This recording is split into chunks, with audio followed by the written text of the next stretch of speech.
Bonjour à tous, aujourd'hui je vais vous présenter Framefield for CAD Models ou en français champ de repère pour modèle CAO. C'est un travail qui a été effectué donc, par moi-même avec Étienne Cormand, Nicolas Rey et Dimitri Sokolov du Lauria. Je vais vous faire un plan assez complet pour vous présenter ce que je vais dire dans ma présentation, mais l'objectif final, en gros, c'est d'obtenir les maillages que vous avez ici, qui sont des maillages sur des modèles CAO, donc qui vont avoir des caractéristiques particulières comme des arêtes ou des plans qu'on va vouloir conserver précisément. Et cela pour les utiliser dans des simulations numériques qui vont demander beaucoup de précision. Franck Ledoux vous en parlera un peu plus tard. Alors, comment on fait habituellement pour, dans la littérature pour générer des maillages quadrangulaires? Ce qu'on fait, c'est qu'on va utiliser des frame fields. Et donc on va prendre un domaine quelconque, on va calculer des croix qui vont nous donner l'orientation des quadrilatères que l'on veut, et par une méthode qui s'appelle le quad cover, on va en extraire des quadrilatères. Alors moi, ce que je vais principalement étudier, c'est la génération des croix, qui est la partie qui pose peut-être le plus de problèmes dans la littérature actuellement par rapport au quad cover, qui est assez bien résolu. Et bon, là je vais montrer sur un carré, mais c'est des méthodes qui peuvent être utilisées sur des surfaces bien plus complexes. Et je vous montrerai ça plutôt vers la fin de la présentation. Alors, quel est le problème avec cette méthode? C'est que dans certaines situations, par exemple si on prend ce losange, les croix peuvent converger vers un point dans un des coins du modèle. Et ce qui se passe de façon naturelle, il n'y a pas le solver ici est très content de ce qu'il a fait concernant les croix. Et ce qui va se passer quand on va essayer d'en obtenir des quadrilatères, et ben, nos arêtes de quadrilatères vont converger vers ce point, ce qui va nous générer des éléments dégénérés dans les deux coins ici. Donc dans la première partie de la présentation, ce que je vais faire, c'est qu'on va présenter une méthode pour éviter ce problème-là. Donc ce qu'on va faire, c'est qu'on va rajouter des petites contraintes au champ de croix pour l'interdire d'aller dans ces minima locaux, dans cette solution. Et ça va nous donner donc un maillage qui va être valide. Mais il n'est tout de même pas de très bonne qualité. Et donc ce qu'on va faire dans la troisième partie de la présentation, c'est relaxer l'orthogonalité du champ de croix pour qu'ils prennent mieux en compte la réelle forme que veulent avoir les quadrilatères sur le modèle, et ce qui va nous donner des quadrilatères de meilleure qualité. Alors, pour commencer, donc je vous ai parlé de croix, mais ces croix, on peut les représenter très simplement dans la machine. C'est en fait une croix quelconque, elle peut juste être considérée comme étant la rotation par un angle θ de la croix de référence. Et donc pour chaque croix, on peut juste avoir un angle θ qui va nous définir quelle est la forme de cette croix-là. Et ce qu'on veut, nous, c'est avoir donc un champ de croix sur l'ensemble de notre domaine, et on a juste des contraintes au bord où on va être capable de dire qu'on veut que nos croix soient orthogonales ou tangentes au bord. Et dans ce cas-là, on veut pouvoir avoir une énergie qui va nous permettre de propager à l'intérieur cette information. Et dans ce cas-là, on va comparer localement les croix. Et comment on fait ça? On peut le faire tout bêtement en comparant l'angle des croix. Alors, il faut faire attention à quelque chose, c'est que les croix, elles peuvent être représentées de différentes façons. En fait, de 4 façons à une rotation de pi sur 2 près. Et donc, quand on va calculer notre rotation, il faut prendre ça en compte et on ajoute un petit terme avec un SIJ ici. Et ce SIJ, ça va être une valeur entière qui va être prendre des valeurs donc, entre 0 et 3 qui vont prendre en compte ces sauts. Donc SIJ pour saut, bien sûr. Et après, ce qu'il nous reste à faire, donc, comme j'ai dit, c'est juste de contraindre sur le bord de notre domaine les croix et on va minimiser la somme de ces rotations, de ces RIJ, pour obtenir un maillage, pour obtenir un champ de croix duquel on pourra obtenir un maillage. Et pour minimiser cette énergie, il y a une méthode de la littérature qui est très efficace, qui s'appelle le vecteur de représentation. Je pense que David vous en parlera un petit peu plus précisément juste après. Et sinon, je vous renvoie vers soit le papier Practical 3D Film Field Generation ou le cours Directional Field Synthesis Design Processing qui a eu lieu à SIGGRAPH en 2017. Alors, sur ce champ de croix, on peut remarquer quelque chose de particulier. Quand on va prendre le tour d'un point, qu'on va tourner autour en identifiant les axes de chacune des croix, donc je tourne, on va remarquer quelque chose de particulier du fait qu'on va avoir une permutation d'axes. Et lorsqu'on a une permutation d'axes en tournant autour de certains points, on va appeler ces points des singularités. Et ces singularités vont introduire dans le maillage quadrilatère à la fin des points de valence 3 ou 5 contre 4 habituellement. Et dans l'idée, on veut minimiser le nombre de ces singularités pour avoir un maillage à la fin très structuré avec des parties très constantes. Et l'avantage, c'est que comme c'est un endroit où il va y avoir beaucoup de rotation dans le champ, nos solvers vont naturellement minimiser le nombre de singularités. Et en parlant de ces singularités, donc je reprends le coin que j'avais tout à l'heure, et donc je vais avoir mon champ qui va converger dans ce coin. D'une certaine façon, si vous lisez notre papier, on peut appeler ça un pôle, donc une singularité -1, quelque chose de pas malléable. Et donc, si on étudie ce qui s'est passé, donc là je vous affiche les quadrilatères, on va avoir un angle ici de taille pi sur 6, et dans leur rotation, ce qu'on a, donc si on dit que cette croix-là c'est θ j et cette croix-là c'est θ i, donc on en a une qui est égale à 0 et l'autre qui est égale à pi sur 6 par rapport à l'angle, et donc on va avoir un saut qui va être égal à 0 pour minimiser ici la rotation. Et ce qui fait, c'est qu'on va avoir associé les deux bords à la même arête, et ça va faire converger nos arêtes de quadrilatère dans ce point-là. Alors, pour éviter ce problème-là, et donc on veut changer, faire un saut de cette croix ici, ce qu'on va faire, c'est qu'on va ajouter un petit terme oméga ij qui va forcer la croix à faire un saut. Et donc ici, on peut juste choisir 2π sur 3, qui va être donc π sur 2 pour faire le saut, plus π sur 6, donc l'angle d'ici, pour s'assurer que ce soit minimal quand on va avoir un SIJ qui va être égal à 1.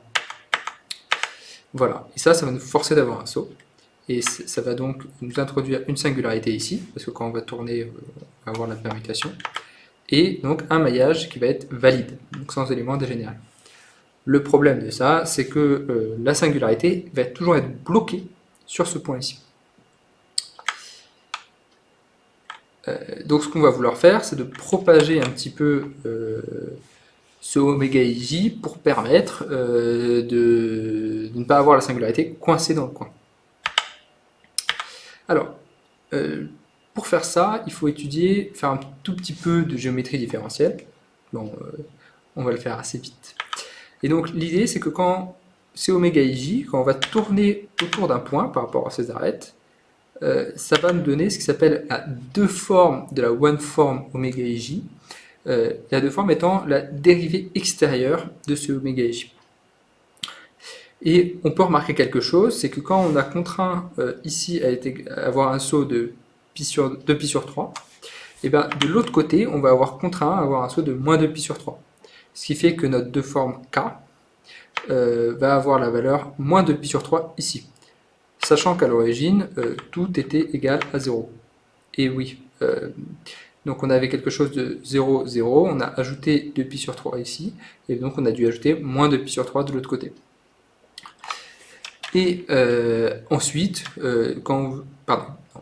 et on aurait pu faire un autre choix que de juste mettre 2π sur 3 ici pour forcer le fait que ici ce soit supérieur à 0. C'est de répartir uniformément, en notre cas, sur une zone. Donc en fait, de répartir entre guillemets la dérivée extérieure sur une zone. Et ensuite, tout ce qu'il nous reste à faire, c'est de calculer un nouveau oméga qui a juste à respecter les contraintes de K. Donc c'est quelque chose qu'on peut minimiser assez facilement.